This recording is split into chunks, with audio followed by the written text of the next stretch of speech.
We've said that turbines are huge machines capable of maintaining critical tolerances of up to 1/1000th of an inch while operating at tremendous speeds. This precise operation is made possible by the turbine lubricating oil system. Now, there are as many types of lube oil systems as there are turbine manufacturers. A system may be just for lubrication, or it may be part of a larger combined system that provides both lubrication and oil for turbine control. Since a turbine cannot operate without lubrication, it's essential that you, the operator, understand lube oil systems completely. Although systems differ in design, the principles of operation are similar. And for the purpose of this discussion, we'll consider a lube oil system that provides oil for lubrication as well as turbine control. We'll cover bearing lubrication in this segment and turbine control in the next segment. This shows a typical turbine lube oil system. Its basic components are as follows: a reservoir, a main lube oil pump, a booster pump, and one or more oil coolers. The reservoir is the central collecting point for all the oil in the system. Now, most of the pumps in the system are located either inside or on top of the reservoir, or they're attached to the turbine. In this system, the main lube oil pump is attached to and driven by the turbine shaft. The main lube oil pump supplies oil to the turbine control system. The booster pump is powered by the discharge of the main lube oil pump. Its purpose is to supply oil to the suction of the main lube oil pump and to supply oil to the turbine bearings. Lube oil coolers are located between the booster pump and the bearings. Lube oil coolers are heat exchangers that use a flow of water to cool the oil. The coolers are usually arranged in pairs, with one used for cooling and one remaining ready as a backup. The lube oil system is called a closed system because oil is used over and over again. Oil leaves the reservoir, passes through the oil coolers and bearings, and then returns to the reservoir. As oil continues to be circulated through the lube oil system, it may become contaminated with dirt, water, and other debris. For this reason, the oil must be filtered either continuously or periodically to be sure the necessary purity is maintained. Filtration can be accomplished in a variety of ways.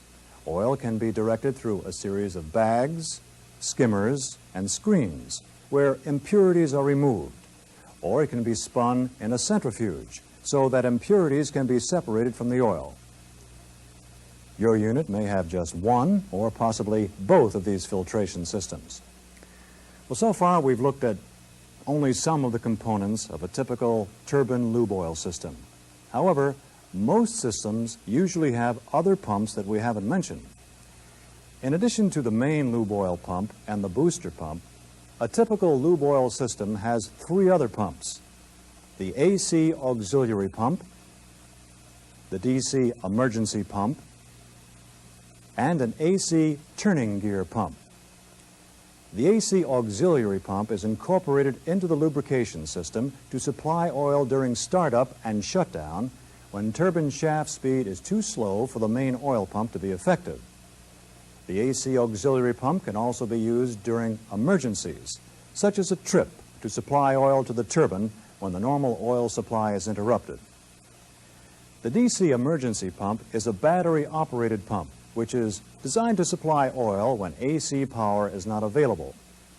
The DC emergency pump is not intended to circulate oil during continuous operation, but supplies only enough oil to allow the turbine to coast down without damage if all AC power is lost. Following a shutdown, when AC power is available, oil is supplied to the turbine bearings by the turning gear pump, and the turbine is placed on the turning gear. A turning gear is a small motor and gear arrangement designed to keep the rotor turning slowly. Following a shutdown, warpage of the shaft will occur unless constant rotation is maintained while the turbine cools down. Warping can result in rubbing between stationary and rotating parts and severely damage the turbine. Even cooling is made possible by the turning gear, and these serious problems are prevented. Another important part of the lube oil system is a vapor extractor.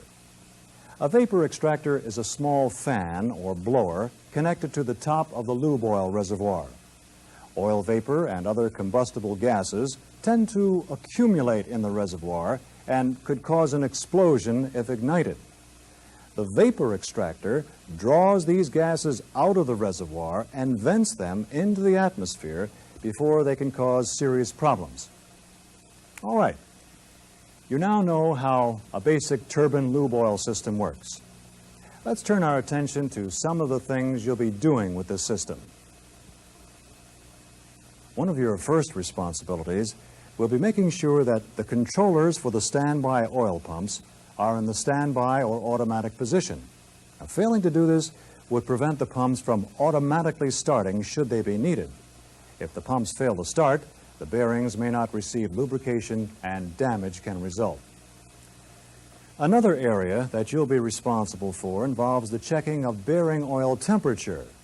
You'll need to do this at several locations around the turbine. One important reading is the oil cooler. You'll need to take oil temperature readings at the inlet and at the outlet of the cooler to make sure the cooler is operating properly. The supply and return lines are another place that oil temperature is very important. Oil temperature from the cooler to the bearings should be virtually constant.